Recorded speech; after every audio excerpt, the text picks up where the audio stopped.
नमस्कारम। आज हम जानेंगे मॉनेटरी पॉलिसी किसी देश का। हम अभी भारत के संदर्भ में बात करेंगे, जिससे हम हिंदी में मौद्रिक नीति कहते हैं मॉनेटरी पॉलिसी को। हम इसमें ये भी जानेंगे कि महंगाई कैसे बढ़ता है, कैसे घटता है। साथ में ये भी जानेंगे कि आखिर देश का जो मालिक है मतलब सरकार या आरबीआई इतना पैसा काहे नहीं छाप देती है कि भारत से गरीबी ही दूर हो जाए, या उसका क्या परिणाम होगा। इस सब बात को हम जानेंगे इस टॉपिक में आज। देखिए, आप जानते हैं आरबीआई एक बैंक है जो सेंट्रल बैंक है, सरकारी बैंक है, जिसको हम कहते हैं, इसका पूरा नाम reserve bank of India. Hindi में कहना पड़े तो भारतीय रिजर्व बैंक कहना पड़ता है। इस सब बैंक का बाप है, कह सकते हैं कि सब बैंक का बॉस है। कोई बैंक इधर उधर करता है तो इस पे तुरंत चाबुक लगा देता है, अरे कहाँ जा रहा है, आओ इधर। मतलब कंट्रोल में रखता है, सब बैंक पर निगरानी रखने वाला ये बॉस है, नजर रखे रहता है कहाँ क्या है। जितना भी बैंक है, बड़ा बैंक एसबीआई हो, पीएनबी हो, या अभी बैंक ऑफ बड़ौदा हो गया है, बैंक ऑफ इंडिया हो, या फिर जो भी छोटा मोटा बैंक है, इलाहाबाद, या फिर जो भी बैंक सब है, जितना भी बैंक बाकी अदर आ जाता है, उस सब बैंक का निगरानी रखने का काम आरबीआई करता है। अब जानते हैं आप कि बैंक वाला को सरकार सैलरी नहीं देता है। बैंक का एक अपना मालिक होता है, बोर्ड होता है, वह सभी अपने कर्मचारी को सैलरी देता है। तो बैंक का सैलरी कहाँ से आता है? बैंक का सैलरी या फिर जो आमदनी या फिर कमाई का जो जरिया है वह है ब्याज दर। दो तरह से बैंक के पास रुपया आता है। एक रुपया कि जो जनता बैंक में रुपया जमा करती है, बैंक में रुपया जमा करी अपने कमाई का छोटा सा हिस्सा, और बैंक उस पर कुछ ब्याज देती है। हम यहाँ कुछ मान कर चलेंगे, यह बैंक है, यहाँ बहुत सारे लोग हैं जो रुपया कमा रहे हैं, मजदूरी कर रहे हैं, या फिर जिस तरीके से भी थोड़ा बहुत रुपया को बचा लेते हैं, और ये बैंक में अपने कमाई का छोटा सा हिस्सा 2500 जो भी है बैंक में जमा करता है। बैंक वाला उस जमा पर इसको कुछ ब्याज दर देता है, 2 रुपया ब्याज दर, 2% दे देता है, 3% दे देता है। ऐसा ये ब्याज दर जो है वह सालाना है। मतलब बैंक का जो ब्याज लगता है मासिक नहीं बल्कि सालाना होता है, मीन्स कि 1 साल में लगता है। और बैंक से जो कोई लोन लेने के लिए आता है, कर्ज लेने के लिए आता है, कोई उद्योगपति हो या फिर जिसको जरूरत हो, कोई कारोबारी क्यों नहीं हो, तो बैंक वाला इसको इस व्यक्ति को लोन देता है। तो जितना रेट जमा पर देता है, जितना इंटरेस्ट रेट, उससे ज्यादा यह इस आदमी को देता है। मान लेते हैं कि इसको 2% दे रहा सालाना, तो इससे 10% लेगा, इसके आसपास लेगा। मान लिया कि 10% लेगा, तो ये जो बीच का 8% है यह बैंक का कमाई है। बैंक अपने कर्मचारी को और जो भी खर्चा आता है रख रखाव पर, सुविधा पर, सेवा पर, वह इसी 8% पर ही निकालता है। अब गौर करेंगे कि अलग अलग तरह के लोन का जो रेट है वह भी अलग अलग है। कोई भी कार के लिए लोन ले रहा है तो उसका रेट अलग है, कोई होम लोन ले रहा है उसके लिए अलग है, एजुकेशन लोन अलग है उसका रेट। इसी तरह से जमा भी कई तरह का होता है, फिक्स्ड डिपॉजिट होता है, एक करंट होता है, एक सेविंग अकाउंट होता है। तो इस सब तरह के अकाउंट का भी इंटरेस्ट रेट अलग अलग होता है। अब हम इस संदर्भ में जानेंगे कि आरबीआई से ये सब कैसे काम करता है। ये तो जनता और जनता के बीच हो गया, जनता ही जमा करती है, जनता दूसरा जनता उस पर लेती है। अब देखिए,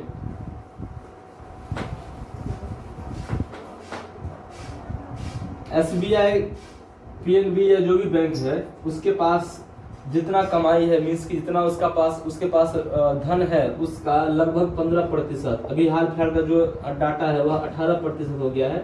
18% कैश रखना ही पड़ेगा।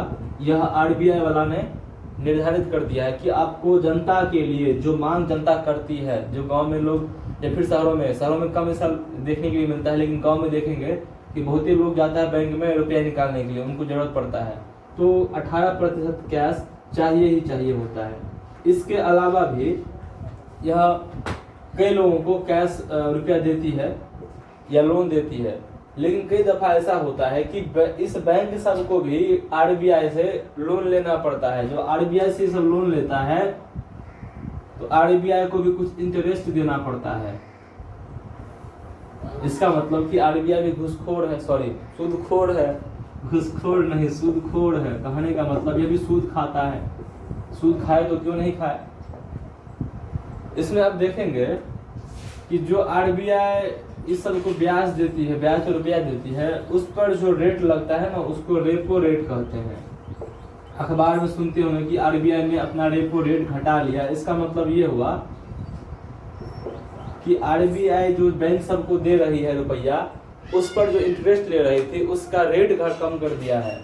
अब दो स्थिति को जानिए कि जब आरबीआई रेपो रेट को बढ़ा देती है तो ये सब भी रेपो रेट बढ़ाएगा, आरबीआई से ज्यादा बढ़ाएगा, क्योंकि ये रुपया तभी लेगा जब इसके पास कुछ मांग आता है, कोई लोन लेने के लिए आता है कि हमको लोन दे दीजिए और इसके पास उतना धन नहीं रहता तो ये तत्काल इससे लेता है और आरबीआई इसको देता है धन, वो रुपया देता है और फिर ये रुपया किसी ग्राहक को देता है। अब यहाँ समझिए कि आरबीआई यदि इसको 4% के लोन पर रेट पर देता है लोन, तो यह इसको 8 या 10 या फिर 12% के लोन पर रेट पर देगा लोन, ऐसा है। लेकिन कभी कभी ऐसा होता है कि आरबीआई वाला ही लोन ले लेता है। ये तब लेता है जब इसके पास धन ज्यादा होता है, रुपया पैसा स्टॉक में है लेकिन उस खपत नहीं हो रहा है। यह खास करके कुछ घंटों कुछ मिनटों के लिए होता है। जैसे अभी सप्ताह में महीना में 2 शनिवार जो है बैंक बंद रहता है और 4 रविवार आ जाता है, कभी कभी 5 रविवार आ जाता है। तो ये जो 5 दिन है, 6 दिन जो है महीना में, इस 6 दिन पूरा रुपया रविवार को और शनिवार को बंद रहता है बैंक, इसलिए रुपया कहीं इस्तेमाल नहीं हो पाता है, कोई जाके बैंक में ले नहीं सकता है। कोई त्योहार आ गया तो कोई जाके ले नहीं सकता जब बैंक बंद रहता है। तो उस स्थिति में ये कहता है कि तू रुपया रख क्या करेगा, तो हमको दे दो, तुमको हम कुछ इंटरेस्ट रेट भी देंगे। ये कहता है भैया आप हमको इंटरेस्ट दीजिएगा, बोला हाँ इंटरेस्ट पर देंगे तुमको इंटरेस्ट। ये किसी भी स्थिति में जब आरबीआई एसबीआई या किसी बैंक को देता है 4% पे, ये जो रेपो रेट है, तो ये एसबीआई जब इसको वापस करता है रुपया, बस ब्याज के लिए रखता है, कुछ दिन के लिए रखता है, कुछ घंटों के लिए रखता है, तब उसको कहते हैं उस रेट को reverse repo rate. Reverse repo rate, और रिवर्स रेपो रेट कभी भी रेपो रेट से कम ही होगा। यदि आरबीआई दिया है 4% पर, तो आरबीआई इससे लेगा 3.5% पर या उससे भी कम पर। कितना भी कहेगा कि आप हमको इससे ज्यादा दीजिए, तो कहेगा कि नहीं तुमको कम ही मिलेगा, क्योंकि जरूरत इसको है, इसको नहीं। तो इसको कमाई दे रहा है आरबीआई, इसको है ना। तो ये रेपो रेट का हुआ। अब समझिए इसको कि यदि आरबीआई रेपो रेट 4 से 5 कर दिया तो क्या यह 12% पर देगा? पहले यदि 12 पर दे रहा था तो नहीं, यह ज्यादा कर देगा अपना रेपो रेट, अपना जो इंटरेस्ट रेट है। यदि यह 10% कर दे तो पक्का है कि ये आरबीआई या फिर एसबीआई या फिर कोई भी बैंक है, वो 10 के बदला 20 या 25% इंटरेस्ट रेट लेगा। अब इसका क्या प्रभाव पड़ता है जब रेपो रेट घटता है या घटता है और कम होता है, ज्यादा होता है, तो देखिए इसका क्या प्रभाव पड़ता है।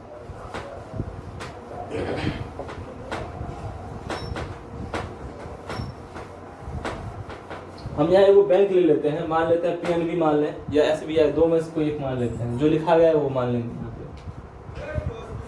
पे एक आरबीआई है, यहाँ चलिए एसबीआई और पीएनबी में से कोई बैंक है, इसे मानने के लिए है, बाकी जितना भी बैंक है सबके लिए लागू होता है। अब आरबीआई से यह रुपया लेता है और यह लोगों में बांटता है। लोगों के पास जो रुपया आया वो कैश में आता है, इसे कहते हैं लिक्विड मनी, या इसे हिंदी में कहना पड़े तो तरल मुद्रा कहते हैं। अब इसका मतलब यह नहीं कि बह रहा है, ऐसा नहीं है, बल्कि इसका मतलब यह है कि ये मुद्रा जो है लोगों के लिए सपोर्ट करता है, खरीद बिक्री करने के लिए। वह एक जगह से दूसरी जगह जा सकता है, उस रुपये को खर्च करके और कुछ सामान खरीद सकता है। तो ये जो तरल लिक्विडिटी है मुद्रा की, यह काफी खतरनाक भी होता है भैया। कैसे इसको समझिए, यदि रेपो रेट कम है यहाँ पे लेस है, तो इसका भी इंटरेस्ट रेट लेस होगा और इस व्यक्ति को भी लेस इंटरेस्ट रेट पर रुपया मिलेगा। तो जब इंटरेस्ट रेट कम होता है ना, तो लोग ज्यादा से ज्यादा रुपया लेना चाहता है। अब कोई 1 लाख रुपया ले लिया, मान लेते हैं 1 लाख रुपया ले लिया और इंटरेस्ट रेट काफी कम है, तो 1 लाख रुपया को अपने तरीके से उड़ाएगा। और ऐसा ऐसा आदमी कई कई लोग मिल जाएगा, ऐसा आदमी जो लोन लेगा बैंक से, लेकिन इंटरेस्ट रेट यदि ज़्यादा हो, हाई हो जाए, रेपो रेट हाई हो जाए, तो ये भी अपना रेट हाई कर लेगा, और जब ये हाई करेगा तो लोगों को भी हाई मिलेगा। अब जैसे पहले मिल रहा था 10% को लोगों को मिल रहा था, अब 25% तो मिलने लगा है, तो बहुत ही कम लेगा। जिसको बहुत ही जरूरी है, काम बनने वाला नहीं है बगैर रुपया का, जिसको चाहिए ही चाहिए, वो लोग भी ले लेगा। अभी घर और कार और गाड़ी जब सब जो है वो लोन पर मिलने लगा है। यदि बाइक की ही बात करें, कार की ही बात करें, तो बाइक तो अधिकांश लोग लोन पर लेने लगे हैं कि चलो लोन पर ले लेते हैं, 2 साल में सधा देंगे। लेकिन आप समझिए कि बैंक वाला, कोई भी बैंक है, वो इस बड़ा बड़ा बैंक है या फिर कोई भी ऐसा फाइनेंस कंपनी है, वह लोन पर देती है बाइक, वह तो कैश दे देती है कंपनी को।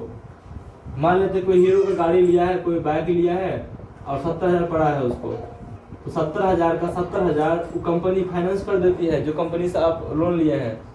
आप हीरो कंपनी लोन नहीं देता है सर, उसका एक अलग ब्रांच होगा, हो सकता है फिर किसी और दूसरे कंपनी के फाइनेंस कंपनी से वो फाइनेंस कर देता है, तो 70,000 रुपया वो पेड कर देती है कंपनी को, जिस कंपनी का बाइक है। लेकिन इसके बदले वह 10% या 12% जो भी लोन लेता है, लोन पर रेट जो लेता है, इंटरेस्ट रेट, उसको चढ़ा करके 2 साल में फिर EMI बांध देता है, और उस पर फिर वह 15,000 20,000 रुपया एक्स्ट्रा ग्राहक को पड़ जाता है लोन चुकाने के लिए, चुकाने तक में। आप क्रेडिट कार्ड का नाम सुने होंगे, आप मॉल जाते हैं, बड़े बड़े दुकान जाते हैं, वहाँ क्रेडिट कार्ड से आपको मिल जाता सामान, यहाँ तक कि क्रेडिट कार्ड पे आप ऑनलाइन भी शॉपिंग होने लगा है। तो वो बैंक, जिस बैंक का क्रेडिट कार्ड है, वह बैंक उसको तत्काल रुपया दे देती है, लेकिन बैंक आपसे धीरे धीरे चढ़वाता है EMI पर। यदि आप क्रेडिट कार्ड का EMI चुकाने में असफल रहते हैं तो चार्ज करता है थोड़ा, वो 5% 4% प्रत्येक महीना चार्ज कर लेता है। यदि 4 रुपया प्रत्येक महीना चार्ज करे, 4% जितना बचा हुआ है, तो साल में कितना, 12 चौके 48%, 48% आपको लग रहा है चार्ज, बहुत ही ज्यादा ही महंगा है। तो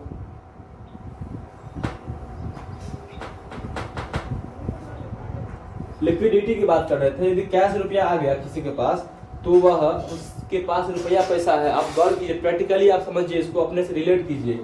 यदि जिस दिन आपके पास रुपया होता है, उस दिन आपका बहुत ही मन करता है। आप मान लेते हैं चौक पर गए हैं, तो कभी लिट्टी खाने का मन करता है, कभी लिट्टी चोखा खाने का मन करता है, कभी समोसा खाने का मन करता है। अब बाजार चले गए तो आपको चाउमीन, पिज्जा, बर्गर और फलना खाने का मन करता है, एग रोल, मोमोज, फलना सब। लेकिन रुपया नहीं रहे तो क्या मन करेगा? नहीं करेगा। आपके जेब में रुपया हो तो सोचेंगे कि अरे शर्ट ले लेते हैं, अरे ये जो है नया ब्रांड का पेंट, अच्छा पेंट है, या फिर ये कपड़ा अच्छा है, ये कपड़ा अच्छा है। अब लेने का प्रयास कीजिएगा, सोचिएगा, क्योंकि आपके पास रुपया है। एक एग्जाम्पल ले लेते हैं। एक बात और देखिए कि जब आपके पास रुपया होता है ना, तो आप दाम नहीं पूछते हैं सर, आप नहीं, अधिकांश लोग दाम नहीं पूछते हैं, रुपया दे देते हैं, जो हुआ काट के ले लेते हैं। जैसे मान लेते हैं मनसुखा गया, सुपर बाजार गया सामान लेने के लिए, और वो 2 किलो मछली लिया, बोला 2 किलो मछली दे दीजिए, और वो 500 धरा दिया, 500 रुपया। मछली वाला रुपया जो है वापस दिया, और देते वक्त कह दिया, क्योंकि उसके पास 500 रुपया आ गया है, रेट का कोई फिक्स नहीं हुआ, इसकी पूरी संभावना है कि जो मछली बेच रहा है मछुआरा, वह कह देगा, मान लेते 2 किलो का जेन्युइन रेट जो है, वह जो बेचता था वह 250 में बेचता था, या मान लेते हैं कि 300 में बेचता था, 150 रुपये किलो। वो कहेगा कि देखिए, दूसरे को हम देते थे 350 में 2 किलो देते थे, आपको हम 300 में दे देते हैं, आप तो खुश हो जाइएगा। सॉरी, गलती कर दिया, फिर से लेते हैं, 1 किलो का बात कर लेते हैं। 200 रुपये मान लेते हैं मछली है, जो जेन्युइन रेट मछली का है, और ये 500 रुपया धरा दिया उसको 500, और मछुआरा कहता है कि देखिए, आप दूसरे को हम 250 रुपये बेच रहे थे, आपको हम 220 लगा दिए। अब मनसुखा तो गलत हो गया कि भाई हम 250 वाला मछली 220 में लेकर आ गए, लेकिन ये तो इस 200 पर भी इसको मुनाफा था मछुआरा को, लेकिन 200 के बदला 20 रुपया और मुनाफा कौन दे दिया? इसके पास रुपया था। महंगा कैसे बढ़ता है। अब दूसरा लोग जाएगा, कोई और जाएगा, ऐसा ही कोई और बंदा चला गया, संभावना है, हो सकता है चला जाए, ये भी फिर 220 में बेच देगा ऐसे करके। इसको लगेगा मछुआरा को, अरे भैया ये तो हमारा 220 में तो ऐसे बिक रहा है, तो हम क्या 200 रुपये में बेचेंगे, लालच आएगा और फिर हर एक के लिए 220 ही रेट रह जाएगा। अब सोचिए कि जिसके पास रुपया कम है, जो थोड़ा कमजोर व्यक्ति है, पैसे से कमजोर मतलब पैसे से कमजोर है, तो वो तो नहीं खा पाएगा 220 रुपये मछली, उसके लिए तो महंगा बहुत है। अब ये बात इसे भी समझिए बात,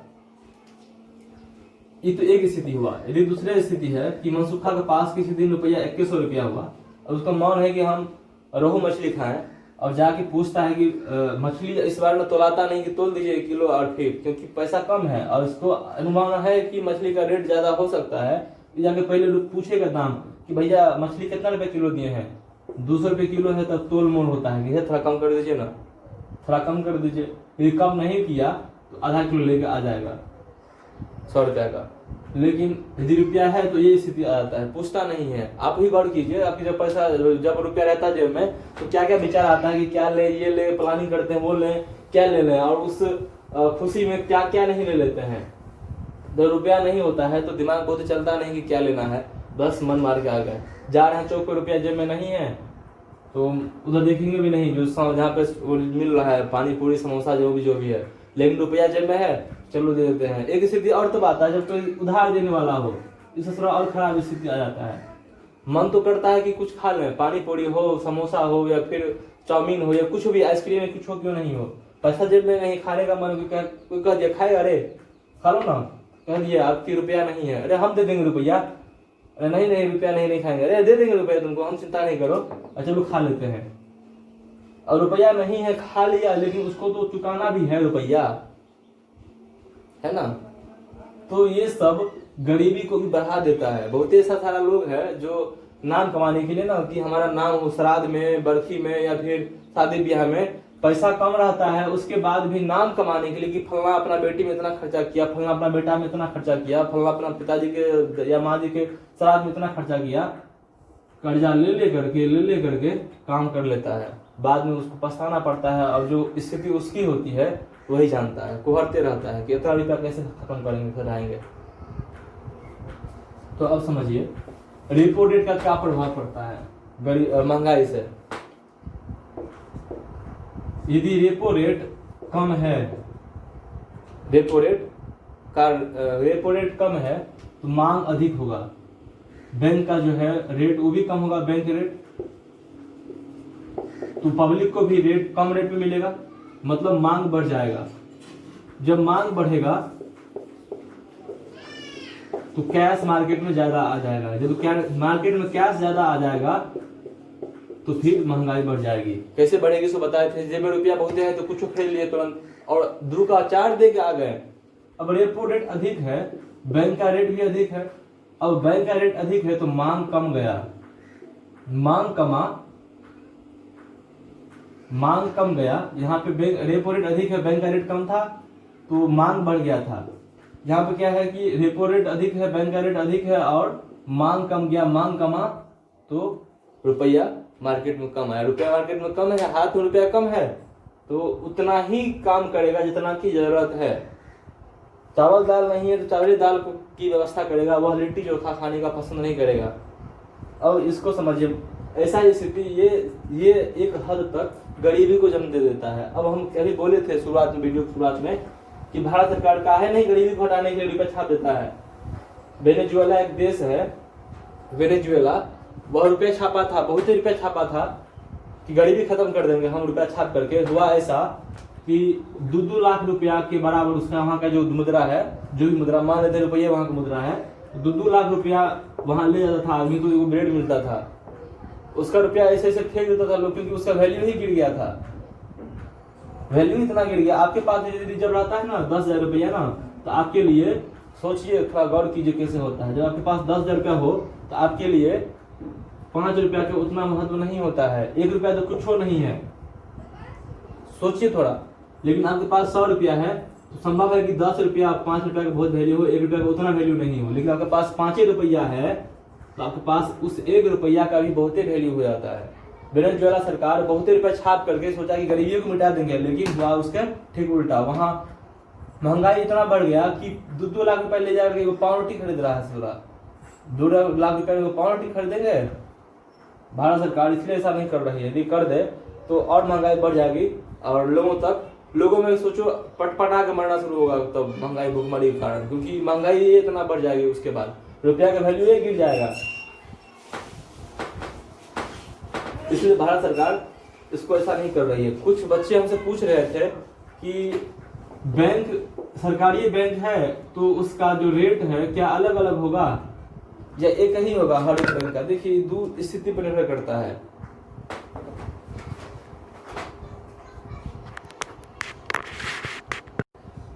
बैंक जो लोन देती है ग्राहकों को, उसका जो रेट होता है वह अलग अलग होता है। कुछ बच्चे पूछ रहे थे, तो वो दो बातों पर निर्भर करता है। एक है कि कस्टमर किस प्रकार का, टाइप ऑफ कस्टमर।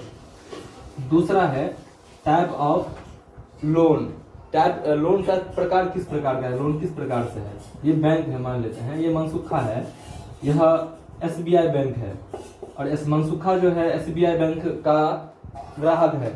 तो SBI का यह चूंकि ग्राहक है, रेगुलर कस्टमर है और नियमित ग्राहक होने के कारण यह इससे आदान प्रदान करता है, लेन देन करता है, तो बैंक वाला सब ऐसा व्यवस्था करता है कि जो भैया हमारा नियमित ग्राहक है ना, उसको हम एक अलग रेट पर देंगे और जो अनियमित ग्राहक है उसको अलग रेट पर देंगे। मान लेते हैं कि यह जो बैंक है नियमित कस्टमर के लिए 10% ब्याज दर तय किया है, तो अनियमित के लिए इससे ज्यादा होगा, कुछ ज्यादा होगा। मान लिया है 12% से कभी मान लिया है। यदि मनसुखा बैंक गया, इस बैंक गया SBI, तो यह 10% पर पक्का इसको मिल जाएगा। लेकिन यहाँ सम्मुखना गया इसी बैंक में सम्मुखन, तो इसको 12% पर मिलेगा। लेकिन मनसुखा फिर यदि दूसरे बैंक चला जाए, मान लेते PNB चला जाए जहाँ पे इसका खाता नहीं है, तो PNB का जो अपना रेट है मान लेते हैं 12% जो है अनियमित ग्राहक के लिए, तो मनसुखा को फिर यहाँ 12% पर ही मिलेगा। दूसरा है यहाँ पे कि लोन का प्रकार क्या है। अब जो ले रहे हैं ऋण, उसका प्रकार क्या, किस लिए ले रहे हैं, पढ़ाई के लिए ले रहे हैं या फिर आप घर बनाने के लिए ले रहे हैं, क्या कार खरीदने के लिए ले रहे हैं, या क्या आप उद्योग धंधों के लिए ले रहे हैं। उद्योग धंधा है तो उसमें भी क्या है, बड़ा है, छोटा है या मिडिल का है। तो इस तरह के अलग अलग आधार पर लोन का जो रेट है वो फिक्स होता है। हमको लगता है कि जहां तक हमको बताना चाहिए था या फिर जहां तक दिमाग में था मेरे दिमाग में बात, और जहां तक हमको लगा कि है होना चाहिए कम से कम उतना हमने कहा। फिर भी कुछ छूट जाए तो जरूर पूछे कि सर यहाँ पे क्या होगा या वहाँ पे क्या होगा, या फिर समझ में नहीं आया है। लेकिन एगो बात है कि जब आप देखें पूरी बातों को, देखे हो, देखने के बाद भी कह रहे हैं अंतिम में कि रिलेट करिए। जहाँ जहाँ हमने कहा कि रिलेट करिए अपने आप से, तो वहाँ आप खुद रिलेट कीजिए कि कहाँ कहाँ क्या स्थितियाँ आई हैं। पैसे के मामले में हो, जब पैसा कम हो, पैसा अधिक हो, तो क्या होता है आपके मन में, तो आप समझ जाएंगे इस बात को। चलिए यहाँ आज के लिए इतना ही, नेक्स्ट वीडियो में मिलते हैं नेक्स्ट क्लास में। तब तक के लिए धन्यवाद, बाय।